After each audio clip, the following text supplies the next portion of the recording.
Assalamualaikum warahmatullahi wabarakatuh. Selamat pagi kepada Ibu dosen, pembimbing, dan teman-teman semua. Perkenalkan, nama saya Diana Waryah dan rekan saya Sarifah Kurniati. Di sini kami akan mempresentasikan hasil diskusi kelompok kami mengenai organisasi non-profit, asosiasi dagang, dan non-pemerintahan. Menurut Jan Masoka dan John Kleidler, bahwa komunikasi itu membangun organisasi non-profit sebagai sarana bagi orang untuk memperhatikan orang-orang lemah, tuntutan sipil, dan kesetaraan hak, mencari ekspresi kreatif, mempertahankan warisan kita, dan berjuang untuk perdamaian dan keadilan dunia. Di Amerika Serikat, ada banyak organisasi non-profit dan menyediakan pelayanan sosial, pendidikan, kultural, dan kesejahteraan yang amat penting bagi masyarakat. Karenanya, sektor non-profit mengisi kesenjangan dalam memenuhi kebutuhan masyarakat yang tidak diperhatikan oleh dua sektor lainnya. Perusahaan profit dan agen pemerintahan pengakuan akan peran dan arti penting organisasi non-profit dalam masyarakat menegaskan kebutuhan akan PR yang efektif di sektor ketiga ini. Organisasi non-profit tidak selalu memainkan peran besar dan signifikan dalam masyarakat. Hanya ada 12.500 organisasi amal bebas pajak yang tidak berafiliasi dengan gereja pada tahun 1940 dan hanya 32.000 pada tahun 1950. Di Amerika Serikat sendiri, sekarang ada 1 juta organisasi non-profit yang ditetapkan oleh IRS sebagai agen amal sesuai aturan IRS nomor 51. Untuk mendefinisikan sebuah organisasi non-profit, terbagi menjadi 4. Yang pertama ada terorganisasi. Maksud terorganisasi di sini adalah ringkasnya, ada entitas yang telah diinstitusionalkan, yang berarti bahwa organisasi ini mempunyai anggaran dasar, pertemuan reguler, pejabat, aturan, atau indikator lain tentang kepermanenannya. Yang kedua itu adalah privat. Organisasi non-profit secara institusional terpisah dari pemerintah, yang berarti bahwa mereka bukan agen pemerintah atau bukan lembaga yang dikontrol oleh pemerintah.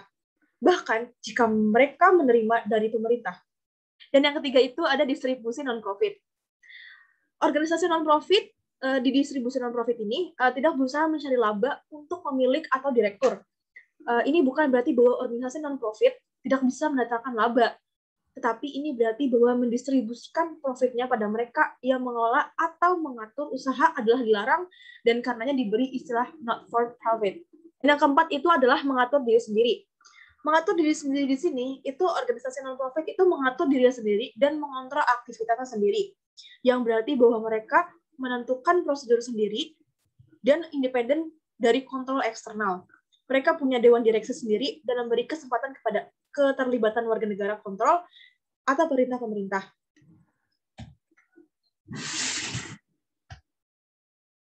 Volunteerisme dan filantropi. Jadi menurut Henry Hang Goldstein, ketua Giving USA Foundation, bahwa orang termotivasi untuk memberi sumbangan karena mereka menghargai usaha ini, entah itu sumbangan agama, pendidikan, kesehatan, atau bantuan internasional. Jumlah sumbangan yang lebih banyak 2% di atas GDP menunjukkan komitmen bangsa kita untuk tugas-tugas amal dilakukan oleh lembaga amal atau jemaah gereja. Di sini ada gambar menunjukkan tipe organisasi yang menerima sumbangan. Corporation sebanyak 5,6%, foundation sebanyak 10,9%, request sebanyak 9%, dan individual sebanyak 74,2%. Pemberian sumbangan ditunjukkan ke beberapa tipe organisasi, dan penerima terbesar adalah organisasi agama dan pendidikan.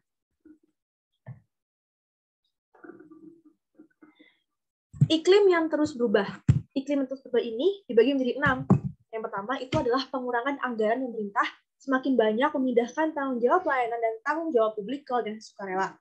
Yang kedua itu adalah meningkatnya persaingan antara rumah sakit dan lembaga amal untuk mendapat sumbangan dana dukungan sukarela. Yang ketiga, tuntutan akan layanan sosial, pelayanan bantuan melebihi sumber daya yang tersedia, diversitas dan isu kultural di tempat kerja dan di antara publik sasaran harus ditangani. Yang kelima itu adalah berkembang keprihatinan publik pada kredibilitas dan akuntabilitas organisasi bebas pajak ini. Dan yang keenam, untuk menangani problem sosial, sektor non-profit itu menjalin kerjasama dan mengembangkan strategi kemitraan dengan donor korporat dan organisasi media. Dalam kebanyakan agen non-profit, PR itu bertujuan untuk 1. Mendefinisikan atau memberi brand organisasi, mendapat penerimaan, misinya, dan melindungi reputasinya. Yang kedua adalah mengembangkan saluran komunikasi dengan pihak-pihak yang dilayani organisasi. Yang ketiga itu adalah menciptakan dan memelihara iklim yang baik untuk mengumpulkan dana. Yang keempat itu adalah mendukung pengembangan dan memelihara kebijakan publik yang cocok untuk misi organisasi. Dan yang terakhir adalah memberikan informasi dan motivasi konstituen organisasional utama seperti karyawan, sukarela, dan komisaris untuk mengabadikan diri mereka dan bekerja secara produktif dalam mendukung misi, tujuan, dan sasaran organisasi. Nah, PR ini sering ditambah, dikembangkan, dan diangkat statusnya ketika organisasi ini mendapat ancaman dari luar, pengurangan dana, atau menghadapi ancaman pembubaran, atau disesak untuk berubah atau melakukan reformasi. Organisasi non-profit itu menghasilkan penerimaan 3 sumber utama. Yang pertama itu adalah sumbangan amal privat atau hadiah dari individu, perusahaan, dan yayasan. Yang kedua itu adalah dukungan atau bantuan pembayaran dari pemerintahan, atau yang disebut dengan hadiah dan kontrak atau penggantian biaya pelayanan. Yang ketiga itu adalah biaya dan pembayaran privat dari penjualan jasa atau produk kepada konsumen. Meskipun sasaran ini biasa terdapat dalam banyak organisasi non-profit, taktik PR-nya mungkin berbeda jauh. Misalnya rumah sakit biasanya menginvestasikan lebih banyak program PR dan program terkait seperti marketing dan pengembangan. Yayasan privat dan komunitas adalah bagian dari sektor non-profit. Yayasan adalah organisasi non-profit dan pemerintahan yang menggunakan dananya sendiri untuk memberi hadiah dan bantuan keuangan kepada agen non-profit lain untuk kepentingan pendidikan, sosial, religius, kultural, atau aktivitas amal lainnya. Sebanyak 52% dari pendapatan organisasi non-profit di Amerika Serikat berasal dari pembayaran dan biaya privat, 30% dari sumber pemerintahan, dan 19% sumbangan privat atau individu.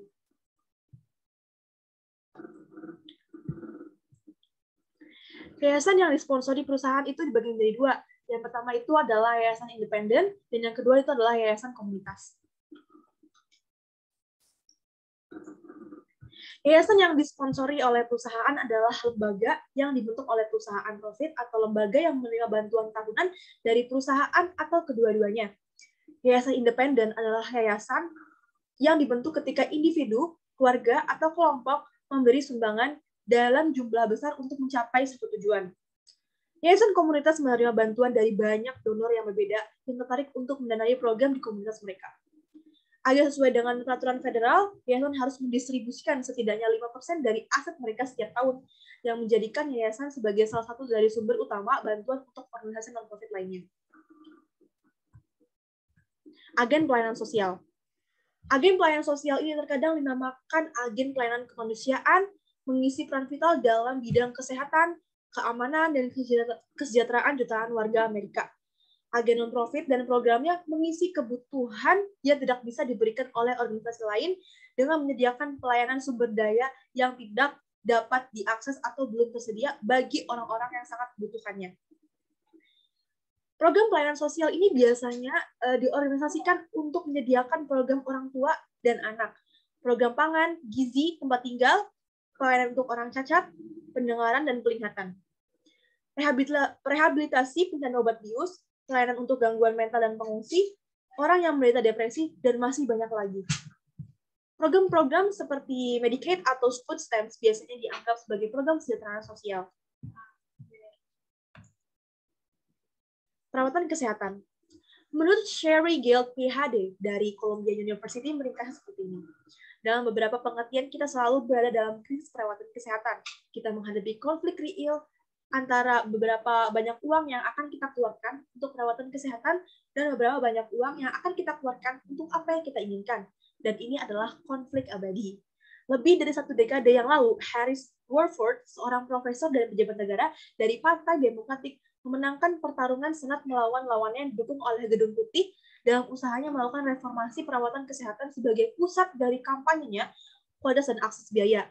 Pada 2002, John Baldacci terpilih sebagai menjadi gubernur Maine setelah mengajukan platform reformasi perawatan kesehatan yang komprehensif. Sekali lagi, kualitas, akses, dan biaya adalah salah satu dari banyak isu. Public Relation dan Marketing Perawatan Kesehatan. Di sini ada 4 penjelasan. Yang pertama, akuntabilitas. Yang kedua, PR untuk skala publik. Yang ketiga, pendidikan tinggi. Dan yang terakhir adalah perang PR dari Rektor Perguruan Tinggi. PR untuk sekolah publik.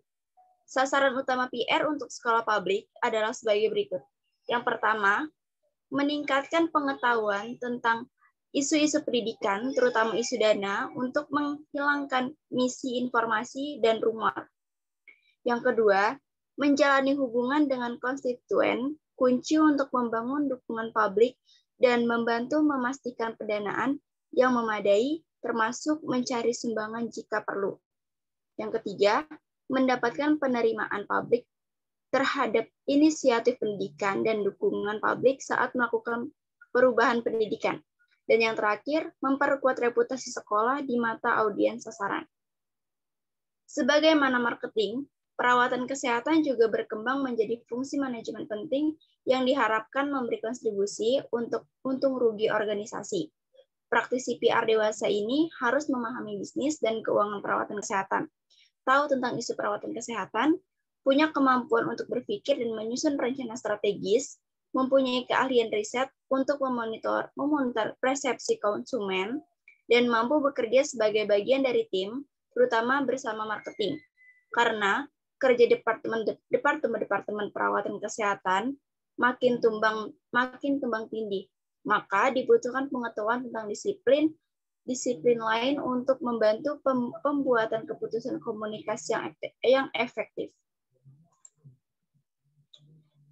Yang kedua, pendidikan tinggi. Pendidikan tinggi menyentuh setiap aspek warga negara. Lebih dari 74,6 juta murid usia 3 tahun ke atas masuk sekolah. Ada 6,2 juta guru di Amerika Serikat, dengan separuhnya 3,1 juta mengajar di sekolah dasar dan menengah.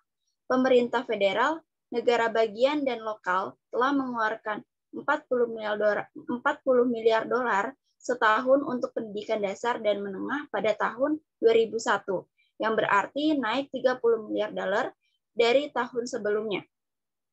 Pendidikan tinggi. Lingkup konsep dan penggunaan PR untuk pendidikan kini semakin berkembang. PR menjadi makin paling setelah para pejabat mulai berusaha untuk membujuk pembayaran pajak agar menaikkan sumbangan pendidikan untuk mengatasi inflasi atau isu utama untuk bangunan baru. Selain membantu sekolah mengatasi isu keuangan, Direktur PR juga membantu pejabat sekolah untuk mengatasi krisis lain. Misalnya, merespons debat janji dan pemisahan gereja dari negara, menentukan kapal kebebasan berekspresi sebagai pidato penuh kebencian, merespon perubahan pendidikan yang dibutuhkan untuk masyarakat, memasukkan teknologi ke kelas, dan mengklarifikasi peran sekolah dalam isu sosial seperti pendidikan seks dan penyediaan kondom di kampus. Pendidikan tinggi menghadapi 4 problem yang harus berlanjut. 1. Dukungan finansial tidak lagi memadai dan sulit didapat. Yang kedua, persaingan untuk mendapatkan murid yang memenuhi syarat sangat sengit dan mahal biayanya. Yang ketiga, batasan dan aturan pemerintah membuat administrasi universitas menjadi sulit dan memakan biaya. Yang terakhir, kebebasan akademik dan lamanya masa akademik mendapat tantangan dari stakeholder internal dan eksternal. Dalam tahun-tahun belakangan ini, banyak negara bagian tidak menambah anggaran pendidikan mereka untuk menutupi biaya kelas, riset, dan layanan luar kampus di banyak kampus. Pembengkakan biaya ini ditutupi dengan menaikkan uang pendaftaran dan SPP.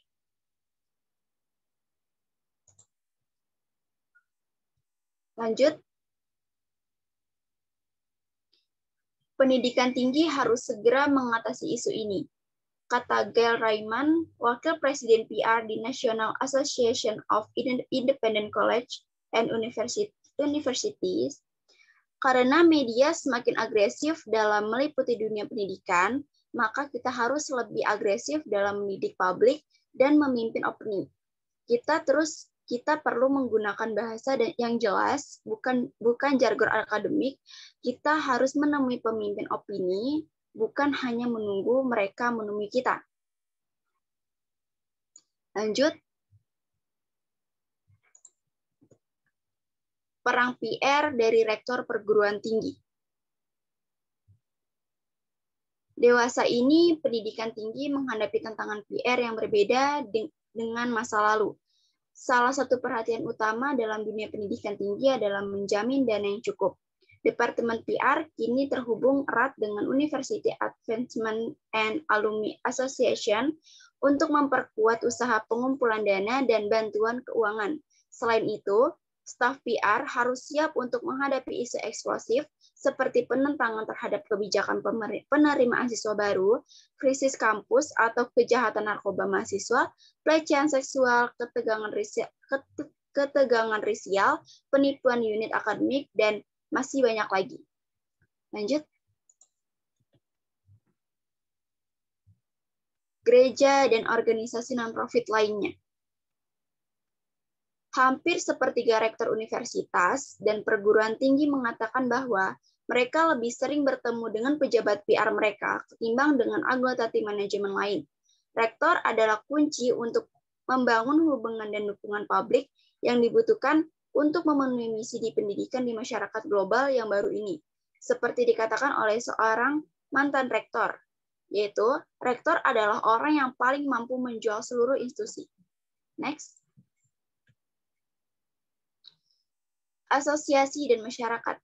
Asosiasi dagang adalah organisasi yang didedikasikan untuk mempromosikan kepentingan dan membantu anggota dari industri tertentu.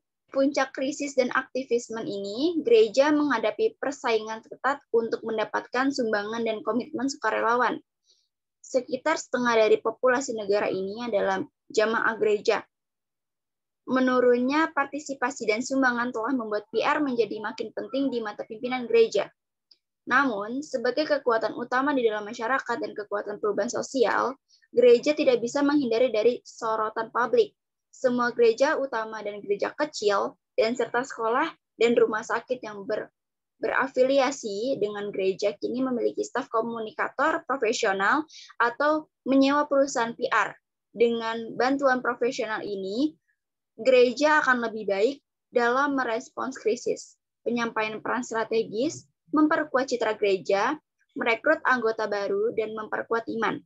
Church of Jesus Christ of Latter-day Saints, misalnya, menggunakan Olimpiade musim dingin tahun 2002 di Salt Lake City.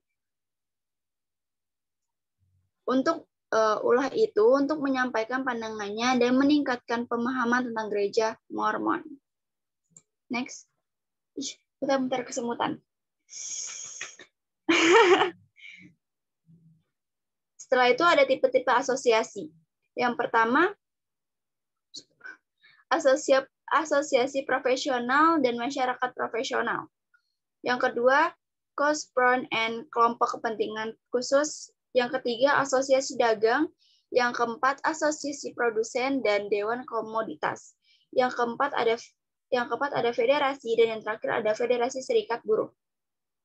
Sekarang ini ada lebih dari 147.000 asosiasi yang ada di Amerika Serikat, mewakili hampir setiap jenis industri, profesi atau kepentingan khusus. Asosiasi dagang hadir untuk mendukung kepentingan anggota mereka dengan menawarkan program pendidikan, merencanakan konvensi, website, dan komunikasi email antar anggota, dan aktivasi informasi publik.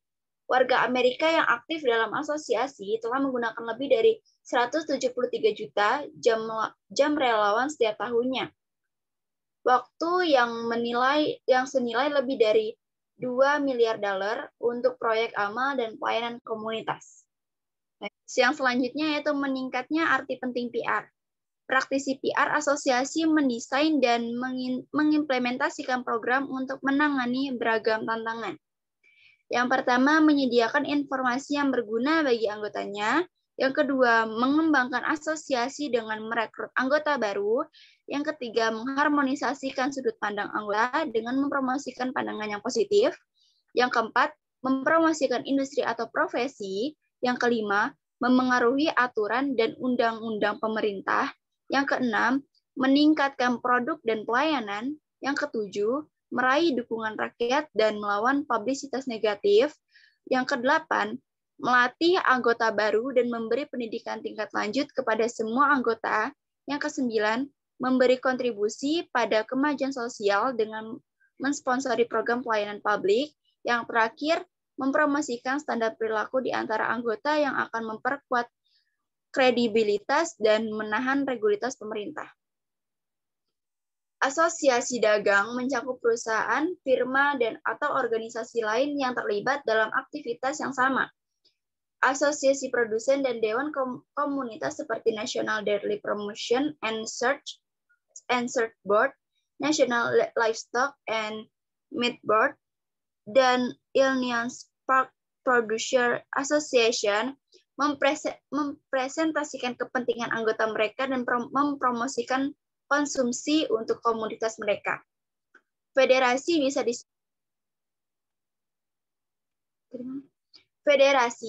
bisa disebut juga sebagai dewan institusi, biasanya mencakup banyak asosiasi.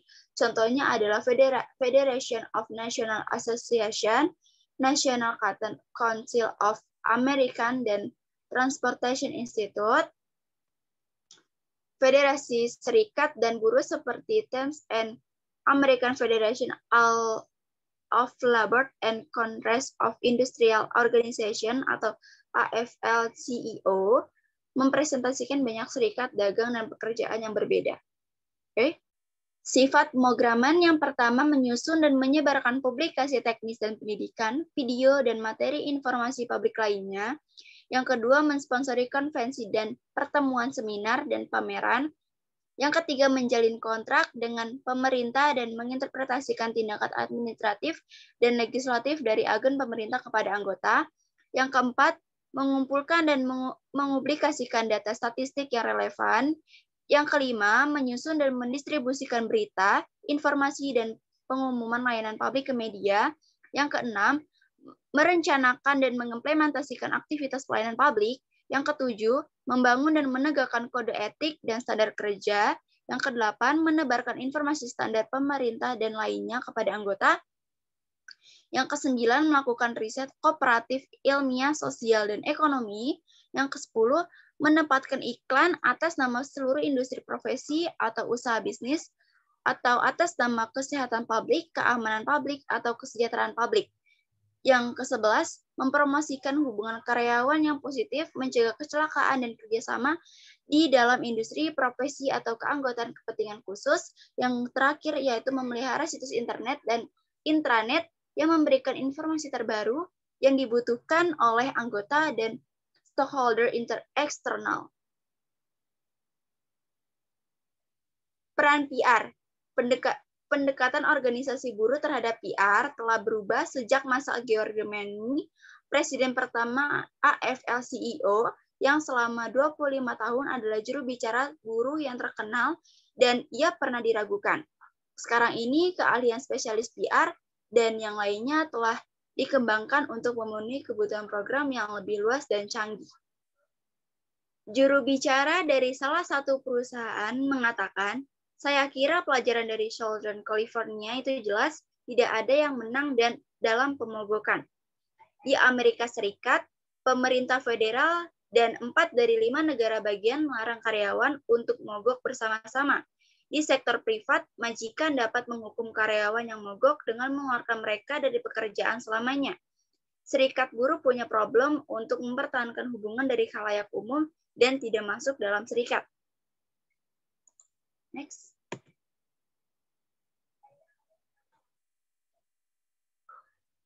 Tantangan bagi serikat pekerja. Tantangan PR dalam gerakan buruh sama dengan tantangan untuk sektor lain dalam masyarakat.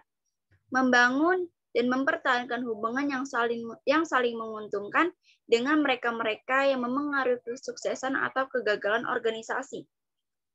Bagi serikat pekerja, tantangannya mencakup upaya menarik perhatian pimpinan generasi selanjutnya dengan menekankan khusus pada wanita dan orang kulit berwarna. Untuk tujuan itu, AFL-CIO mengatakan Union Summer, program magang musim dingin untuk menyatukan pekerjaan mahasiswa dan aktivitas komunitas guna mendukung keadilan sosial melalui tempat kerja dan organisasi komunitas. Next. Sekian presentasi kami hari ini. Kurang lebihnya mohon maaf. Wassalamualaikum warahmatullahi wabarakatuh.